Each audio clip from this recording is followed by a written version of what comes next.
സംസ്ഥാനത്ത് സ്വർണ്ണവില റെക്കോർഡ് ഉയരത്തിൽ മുന്നേറുകയാണ്. ഇന്ന് പവൻ 680 രൂപയുടെ വർധനവാണ് രേഖപ്പെടുത്തിയിരിക്കുന്നത്. ഇതോടെ സ്വർണ്ണവില വീണ്ടും പുതിയ സർവകാല റെക്കോർഡ് ഇട്ടിരിക്കുകയാണ്. ഒരു പവൻ സ്വർണം വാങ്ങണമെങ്കിൽ സ്വർണ്ണവില മാത്രം ഇന്ന് 85,360 രൂപ നൽകണം. പണിക്കൂലിയും മറ്റും ചേരുമ്പോൾ ഒരു പവൻ സ്വർണ്ണാഭരണത്തിന്റെ വില 1 ലക്ഷത്തോളം വരും. ഗ്രാമിന് 85 രൂപയാണ് ഇന്ന് വർദ്ധിച്ചിരിക്കുന്നത്. 1 ഗ്രാം സ്വർണം 10,670 രൂപ നിരക്കിലാണ് ഇന്ന് വിൽക്കുന്നത്.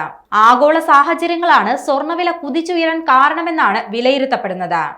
US ഡോളർ ദുർബലമാകുന്നതുൾപ്പെടെ സ്വർണ്ണവില ഉയരാൻ കാരണമാകുന്നുണ്ട്.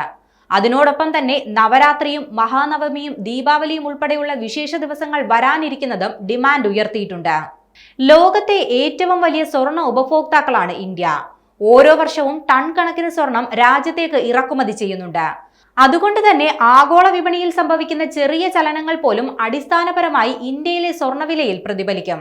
അതേസമയം രാജ്യാന്തര വിപണിയിൽ സ്വർണത്തിന് വില കുറഞ്ഞാൽ ഇന്ത്യയിൽ വില കുറയണമെന്ന് നിർബന്ധവുമില്ല. രൂപയുടെ മൂല്യം, പ്രാദേശികമായ ആവശ്യകത, ഇറക്കുമതി തീരുവ എന്നീ ഘടകങ്ങൾ ഇന്ത്യയിലെ സ്വർണ്ണവില നിശ്ചയിക്കുന്നതിൽ പ്രധാന പങ്ക് വഹിക്കും.